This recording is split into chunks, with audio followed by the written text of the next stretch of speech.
Muy buenas a todos, estamos aquí en un nuevo vídeo. Como sabéis, mi nombre es Ecolib y hoy os traigo una nueva parte de la historia de España. En este caso, la sexta parte. Vamos a hablar sobre la década absolutista o ominiosa que precede a lo que sería el trienio liberal que traté en el anterior vídeo. Y pues bueno, si quieres saber esto y mucho más, quédate hasta el final del vídeo. Descubre el mundo de la economía con tu economista de confianza, Ecolib.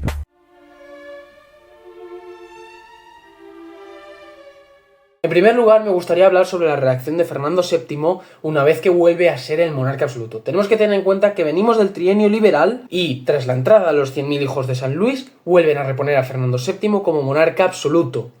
Comienza una dura represión contra los liberales, que muchos de ellos se tienen que marchar al exilio, sobre todo a Gran Bretaña. Se empezaron a ejecutar a muchos liberales, entre ellos el propio general Riego y el empecinado. Por otra parte, se comenzaron una serie de depuraciones dentro de los cargos públicos. Entre estos estaban el ejército y la administración. ¿Esto qué quiere decir de depuración? Pues todas aquellas personas que trabajaban para el Estado de ideales más liberales, cambiarlos por personas que abogaran más por los ideales del absolutismo, es decir, de las estructuras del antiguo régimen. Además, se crearon dos instituciones para seguir persiguiendo todo tipo de liberal, que eran los tribunales de justicia y las juntas de fe. Además, los liberales, ante toda esta presión, empezaron a conspirar en la clandestinidad contra Fernando VII y la vuelta a este sistema absoluto, pero todas de ellas, por no decir todas, la mayoría fracasaron. De hecho, una que la protagonizó el general Torrijos, al final acabaron ejecutándolo. Esta época, ante las ejecuciones y la persecución tan cruenta, se le conoce como la década ominiosa, es decir, una década vergonzosa.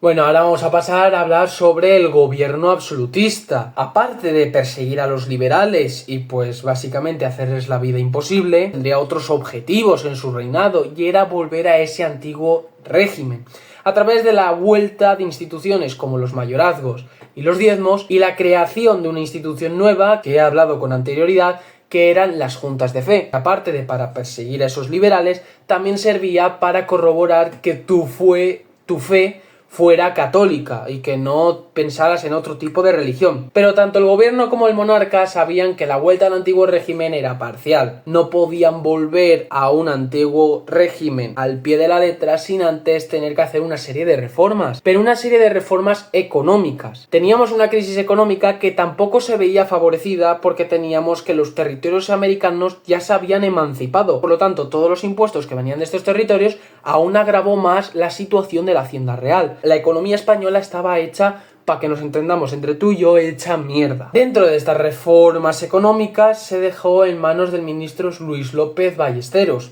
y básicamente creó la Bolsa de Madrid, el Banco de San Fernando y el presupuesto estatal, que básicamente el presupuesto estatal lo que servía era para recortar los costes de la parte del Estado. Es lógico, si está perdiendo dinero o tiene una grave deuda, lo que tiene que hacer es limitar el gasto estatal, al menos en esta época. Todas estas reformas pintaban muy bien, pero como todas reformas y cambios que se quieren llevar a cabo, siempre tiene su oposición. Y tenemos a los absolutistas más exaltados que no estaban a favor de ciertas medidas tomadas por Fernando VII. Una, por el intento de volver a recuperar impuestos. Todas estas reformas políticas, de las reformas económicas, también les había hecho enfadarse. Y aparte, la negativa de Fernando VII de reinstaurar la Santa Inquisición. Estos absolutistas exaltados se rebelaron y se levantaron con armas contra Fernando VII, a lo que Fernando VII respondió pues reprimiéndolos duramente.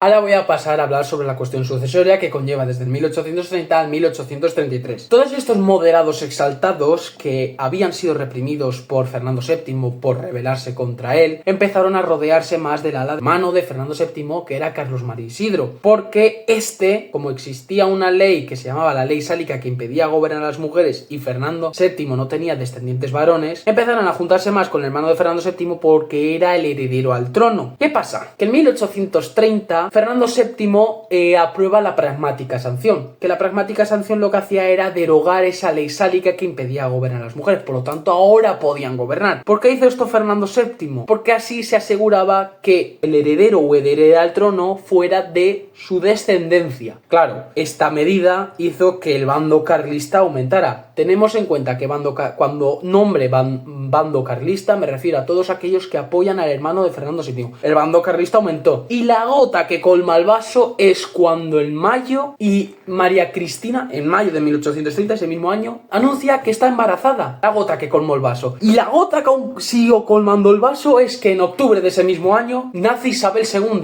Es que encima no es varón, es que es mujer. Claro, en aquella época era impensable que gobernara una mujer, Isabel II. Entonces esa iba a ser la heredera al trono porque estaba la pragmática sanción en vigor que eliminaba la ley sálica. Claro, pero de 1830 al 33 sucede algo. En 1832 Fernando VII en verano cae muy enfermo, por lo tanto se tiene que ausentar del poder. Aquí María Cristina empieza a ver que no tiene casi apoyos absolutistas, porque la mayoría están apoyando al hermano de Fernando VII. Por lo tanto empieza a buscar apoyos en el lado en los liberales. Firma 2 amnistías para poder permitir la vuelta de esos liberales que se habían exiliado durante esta década absoluta, para aliarse y pues al menos tener gente con la que poder combatir contra los carlistas. ¿Qué pasa? Que los carlistas y estos absolutos empezaron a presionar a María Cristina para que convenciera a su esposo, Fernando VII, de que dara la pragmática sanción y que entrara en vigor la ley sálica. Finalmente, María Cristina convence a Fernando VII y Fernando VII elimina la pragmática sanción y vuelve a entrar en vigor la ley sálica. Aquí tranquiliza un poco más las aguas. Pero puso una condición. Elimino la pragmática sanción si lo anunciáis después de mi muerte. Estos absolutistas se lo pasaron por el culo y anunciaron la pragmática sanción, que se había eliminado la pragmática sanción antes de que Fernando VII muriera. ¿Qué pasa? Que Fernando VII se recupera, no muere, sigue viviendo. Entonces, lo primero que hace es volver a poner la pragmática sanción y lo segundo, destituir todos aquellos que lo habían traicionado, que le habían desobedecido. Por lo tanto, finalmente, en 1833, por fin muere Fernando VII y en su testamento dejó que la heredera al trono iba a ser Isabel II, que María Cristina iba a ser la regente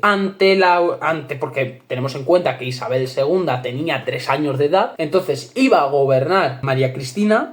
Este bando carlista que habíamos nombrado antes estaba enfurecido. Al leer este testamento, el bando carlista y el propio hermano de Fernando VII, Carlos María Isidro, se proclamó rey y así dando pie y lugar a la primera guerra carlista. Pues bueno, si os gusta este tipo de contenido, no dudéis en suscribiros, darle a like y a la campanita para no perderos nada de mi contenido. Bueno, ya hemos llegado a los 100 seguidores, me alegro mucho, os doy muchas gracias y se viene un vídeo especial, no os lo perdáis.